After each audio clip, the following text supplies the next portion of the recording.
Are you tired of the same old dating scene in your local area?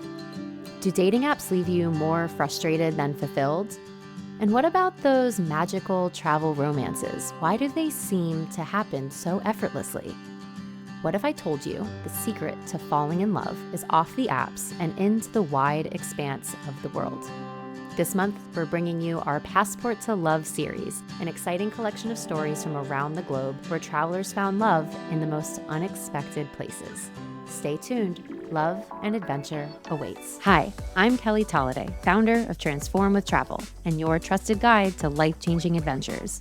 Here, we help you dream big, plan smarter, and embark on your next journey without stress or overwhelm. This isn't just about booking trips. It's about reimagining what's possible for yourself, one adventure at a time. Today, we're bringing you one step closer to your greatest travel dreams. So buckle up because we are about to take off. Welcome to the Transform with Travel podcast. I'm Kelly Tolliday, and we're hosting our Passport to Love series, sharing stories of everyday travelers finding romance on the road. And today's episode is a very special one. I have Jackie Curnick here, and we've actually known each other since college. So I have loved seeing your adventures post-college and beyond, and I'm so happy to be welcoming you here today. Hi, Kelly. Thanks so much for having me. Yeah, I agree. It's been really fun because I think that our love stories were kind of happening at the same time. And so I was like, okay, there's somebody else that this is happening to. I'm not like completely alone in this experience. Right. And sometimes people that you know from college or even families like, what are you doing? And we'll get into your story in a second. But Jackie, you met your partner, your now husband, while you were on an English teaching assistantship in South Africa on a Fulbright fellowship. So I would love to kind of hear a little bit of your story, like where you were in your life before you traveled to South Africa, like what led you to even want to take a program like this? So that was a crazy time, I would say. That was the height of my travel experience. I had done a semester at sea during college, and so that's where you live on a ship and go to 13 countries, one of which was South Africa. And I backpacked Europe after I graduated. I was living in New York for a semester. So like I was just living it up and found myself in South Africa for the time that I was there for the grant was about 11 months. And so I had gotten there in January and I ultimately met Matt in May. Actually, Cinco de Mayo. I remember trying to explain what Cinco de Mayo was on that day. And so you traveled to South Africa. You were living there for this program. Can you talk a little bit about what led you to eventually meeting Matt? You know, you got there in January, you met in May. So like what kind of happened in between to lead you to that point? Yeah, it was so fun. I was dating someone else, actually. His name was Jacques. So we were Jacques and Jackie. But we were very casually dating, you know, it wasn't a love connection, but you know, you're just kind of meeting people. And something about the South African culture is that like they're much more into dating than like 2015 American guys were. And so, you know, coming from FSU, no one wants to like date and be your boyfriend, but like everyone in South Africa was like happy to go on dates and be chivalrous and all of that.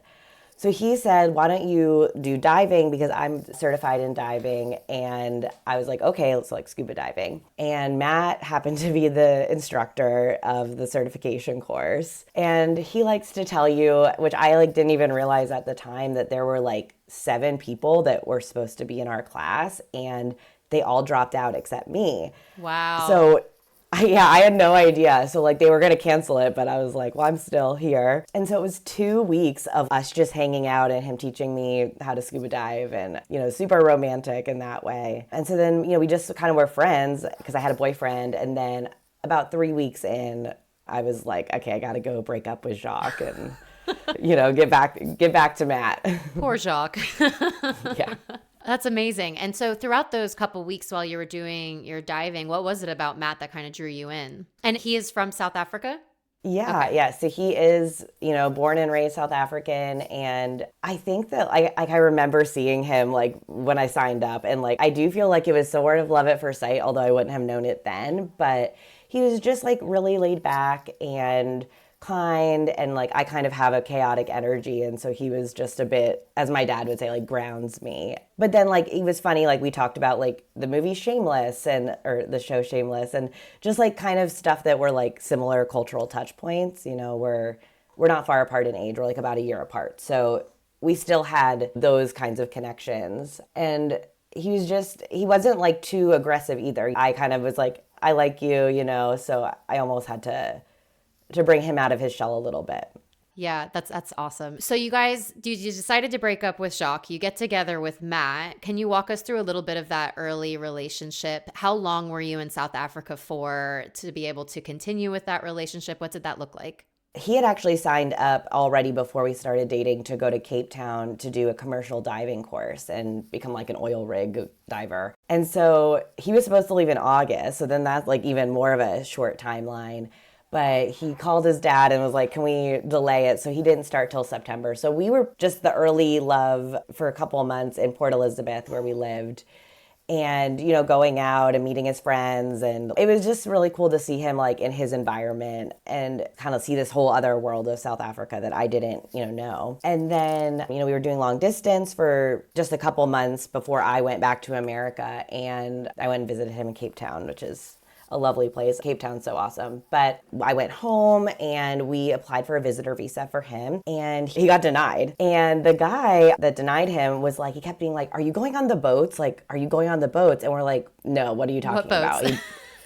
But I don't know if you know, since you're from Fort Lauderdale, so many South Africans go on the yachts in South Florida. And here he was like a scuba diver, young guy. And so they denied his visitor visa because they thought he was going to try to work. And yeah, like, because a lot of people use South Florida as a way to get on the yachts. So we were like, shit, we should do a K1 visa, which is the fiance visa, as you might know. And that was January 2016 is kind of when we applied. And like, that's like when Trump was running and it was just like a weird time. So we're like, maybe we should do this and we'll just keep it casual. And if in this 1 year when we're waiting for the visa, if we break up, then it's fine. But usually it's like, okay, we meet and then maybe a year later we move in and then maybe a year later we do this, but it was like we meet and less than a year later we're going to apply for this fiance visa and this is getting pretty serious, which is something that I find a lot with these stories is how quickly you kind of have to move to be able to stay together when you have different passports, when you have different nationalities. And so you applied for the visa, you had a year and a half to kind of decide, are we moving forward with this? And then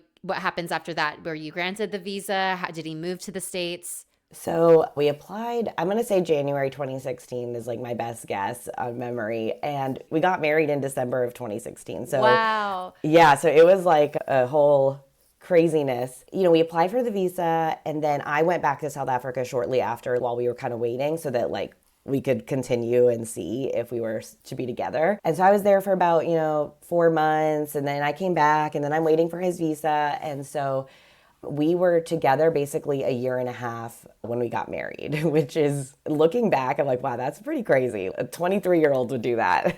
Yeah, for sure. And it's one of those things where you do have to make those decisions early on. We'll get back to the show in just a moment. I just want to take a quick moment to share an incredible case where Arch Roamright Travel Insurance provided life-changing support. Imagine traveling through the stunning landscapes of Kenya when an unexpected accident occurs. For one traveler, a fall while in Kisumu, Kenya, resulted in a fractured hip, leaving him unable to walk. He was rushed to a regional hospital where doctors confirmed he needed surgery. However, the hospital lacked the facilities and expertise required to perform the surgery and the post-surgical care he needed. The situation was dire, but Arch Roamright was there to help. Once he was stable enough to fly, he relocated to a hospital in Nairobi, Kenya. Back home, he received the surgery and care he needed to fully recover. This case is an example of the importance of travel insurance when emergencies happen in remote or underserved areas. Medical evacuation and treatment abroad can be unnerving and expensive, but with Arch Roamright, you will be supported along the way from coordinating care to ensuring safe transport home. This traveler ended up being covered for $36,965 of expenses just from his $153 policy. Don't leave your adventures to chance. Protect your investment with travel insurance that's ready when you need it most. Check out the show notes for my personal affiliate link to get a quote for your next trip today. Thanks to Arch Roamright for supporting our show. But I find it so interesting. I'd love to get your perspective on it. Why the act of travel or just living in a different country than your own, or potentially even doing like a really immersive activity like diving, like why do you think that opened up the door for you two to connect so deeply so quickly? Do you think it would have been the same had you met at FSU, at Florida State? Like what about it do you think allowed for that to happen? I definitely think there is a air of excitement. It feels like a love story that you see in a movie because it kind of is. And so it's, there's the excitement of what's happening and, learning so much about each other. I think that there's just a lot of intrigue in cross-cultural relationships because I'm very different than a typical South African girl, and he's very different than, a boy from Sarasota, Florida. So I think that like just makes it an interesting dynamic in a relationship, maybe. What do you think about that question? Yeah, I think so too. I've been diving into a little bit of the research as to why people fall in love while they're traveling or why it opens up for deeper connections. And a part of it is that like heightened sense of emotion while you're traveling. And it's like the mix of a new culture, a new environment. Your senses are literally heightened while you're traveling. So you're more open to those receptivity of the flush of emotion that comes when you meet someone that you're attracted to. And I also just feel like you're opening the world up. You're like opening up your Tinder boundary line, like from just like the 5-mile radius or the 30-mile radius up to the whole world when you're out there traveling, and you get to meet people who you might not have ever had the chance to meet before. And I think that's super exciting. So when you guys got married in December 2016, then from there you're able to move into more of the permanent visa situations. Why exactly did you decide to move from South Africa to the US as your home base versus you moving to South Africa? That's a great question. So I think partly it had to do with wanting to start our careers in America. So I went back to grad school, and I think that, Matt was looking for that. So like in some ways it's like the economy in South Africa is not the best, and especially in these last 10 years the currency's fallen quite a lot. But at the same time, I think that apparently I told him when we were together, I said, "Oh, we can move back in 5 years." And I didn't remember saying that, and then he reminded me. But I would move back. I do like the culture, and that's actually something that I had written down for my advice is you have to like maybe want to live there, because it's not fair for you to like say to your partner, "Okay, we're going to be together and we can only live in the US." So you have to be open to it. Yeah, I appreciate that advice for sure, because you never know, something could happen with their family and you have to be the primary caregiver of a family member. It's the same way that you have to be open to caring for your American husband or partner's family or move closer to their family, whether it's California versus New York. You also have to think about it in the reverse too. And making sure that it's a place that you would be okay with spending extended periods of time in.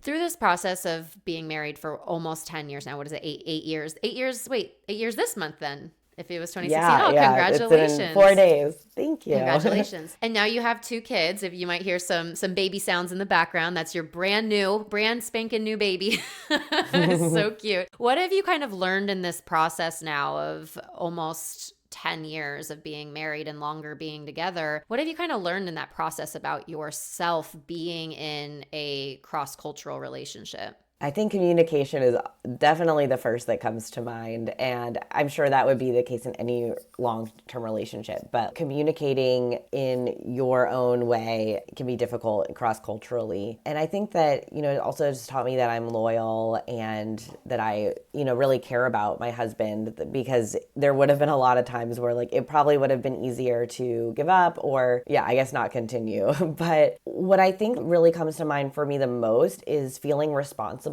and wanting to give him like the best life ever. And I don't know if you have ever felt that way, but it's a lot of pressure when you really understand that this person has given up their whole community, their family, and of course they can see them, but it's, not the same. And something Matt talks about a lot is just like not necessarily feeling 100% comfortable in American culture. Just, oh, I missed that joke, or like they don't really understand what my reference or those kinds of things. And so just the really understanding that someone's giving up a lot for you and wanting to make it worth it, I guess. Yeah, my heart like sank a little bit when you said that, because I just realized how many times Sam has said something and I'm like, no, that's wrong.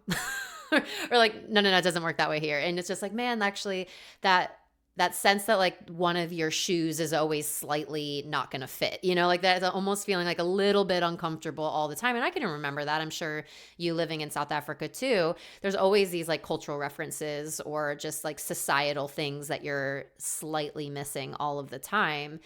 And speaking of, I guess, cultural differences, then, has there been anything where, and especially now that you're raising kids, I think that definitely starts to come up a bit more when you don't realize how many things from your culture start to seep in when you're starting to parent.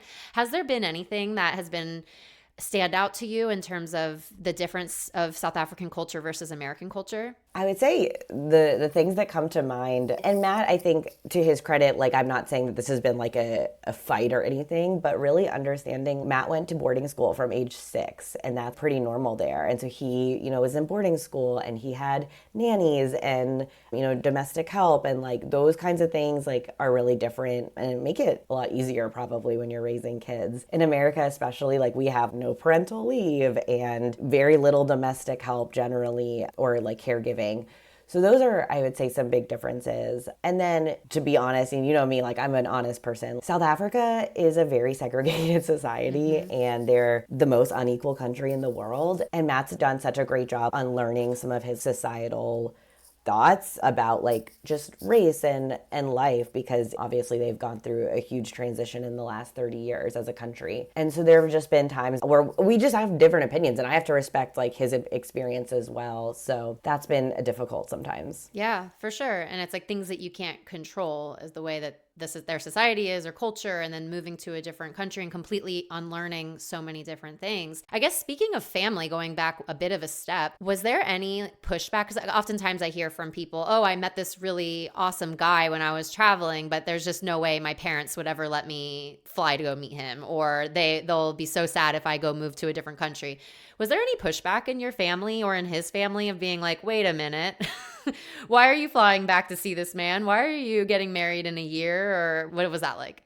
So to everybody's credit, my family was super supportive, and so was Matt's. My dad had visited South Africa and met him during that first stint, so I think he was more supportive. And he like helped sponsor his visa and everything. And then, Matt's family, they were always pretty supportive, I would say, but I know that it's probably been really hard for them as he's gone on to really make a life here and stay here for so long. But I think where we got a little bit more pushback might have been from our friends, and they weren't like not supportive, but I know that like one of his friends and like one of my friends definitely said, you don't have to do this. Are you sure you want to do this? And I think that like a good friend would be kind of concerned because, it is a big thing, especially when it happens so fast. But then, you just prove them wrong or don't, and like that's okay too. Yeah. So that was something that I actually found as well too, was my parents did their due diligence and they asked to like Zoom or Skype back then with Sam before I went to go see him again. But I remember getting quite a bit of pushback specifically from my guy friends from Florida State, like we both went to, because I don't think they could quite understand that there is a guy in their early 20s that wasn't just trying to have some fun with an American girl. Like they couldn't quite wrap their heads around the fact that there could be love in early 20s.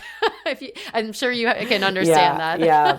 Well, it's nice that they were protective, but those Florida State guys, they don't know what's up. They didn't know. Yeah. Well, I find that all super fascinating, and specifically around the fact that now you guys do have children together, and are they dual citizens now? Oh gosh, Kelly, that's on my to-do list, and I've seen you do it. To my credit, I wrote into the South African embassy with Kai, my firstborn, and then they were like, they didn't respond, and they were like, you need to send an envelope for the papers. Oh, your envelope's not big enough. Like, after a couple correspondences, I kind of gave up, but I do need to. I think that they would probably both be able to be citizens, but South Africa does have some like interesting laws around that. Even if we move there, like I wouldn't be able to work for like 5 years probably. Yeah, I get that. But both my girls are dual now, and Sam and the 2 girls can go over to Oz, live, work, be citizens. And I wouldn't have any rights whatsoever over there. But I only ask that because I think now that you have the experience of going and living abroad, meeting someone abroad, like having such like a global experience, I think that would shape, at least for me, it shapes the way in which I view opportunity for my girls. And maybe I'll eat my words when they're in their 20s and they decide to live across the world from me. But I do think it does give you a bit of like an anchor point of what's possible for them, and perhaps be really open to the possibility within their lives too. And I would love to, take my kids and live in South Africa, at least for, a couple of years. And I mean, who knows? I think that especially being like, having South Africa part of the global South and the US, however we want to describe ourselves, you really have to understand that like America is not inherently better. And so if they decide that they do want to live in another part of the world, like that's great. And they'll probably have an amazing life. A lot of things that we don't have in the US. Yeah. For sure. Absolutely. And being able to give them that opportunity as well. So if someone, let's say like the example from before, if someone is nervous to kind of take the leap in pursuing a cross-cultural relationship, they might have fallen in love at first sight and it was very exciting, and then the trip ends and they're trying to decide like, do I pursue this? As you mentioned, there was quite a bit of times where it would have been the easier route would have said, okay, like we're dusting our hands of this and the visas and the this and the that. It's a lot to handle. And it's a lot of stress on a relationship. So there are upsides and there are downsides for sure. What kind of advice would you give to somebody who is maybe nervous about taking that leap of faith? Respecting their culture, I think, is an important one, and really being able to understand their perspective and the great things about their culture. I think also, maybe I've watched too much 90 Day Fiance. And so... And actually, I did ask Matt when we were getting married. I was height of 90 Day Fiance. I'm like, do you want to be on it? And he's like, no, we would probably break up then. Oh my gosh. But, what are the genuine intentions on both sides? And, I know you met Sam while you were traveling. And so it's an organic experience as opposed to an online experience, which I got to admit, I'm still a little wary of.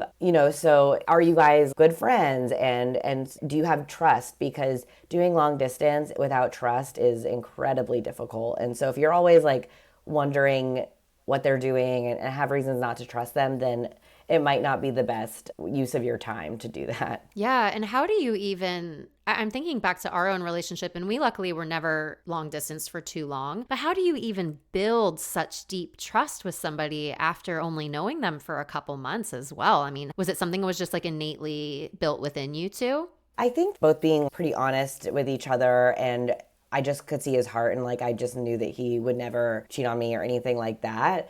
But also we were kind of born out of an experience where I wasn't cheating, but I had a boyfriend, and having the integrity to break up with Jacques, that's showing him I'm not just gonna cheat on my boyfriend. But trust is also do they answer when they say they're gonna answer? Do they communicate regularly?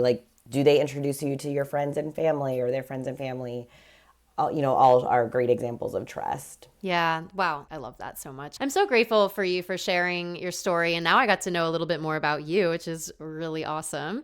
Is there a way for people to connect with you online or say hi through email, whatever's your best way of connecting?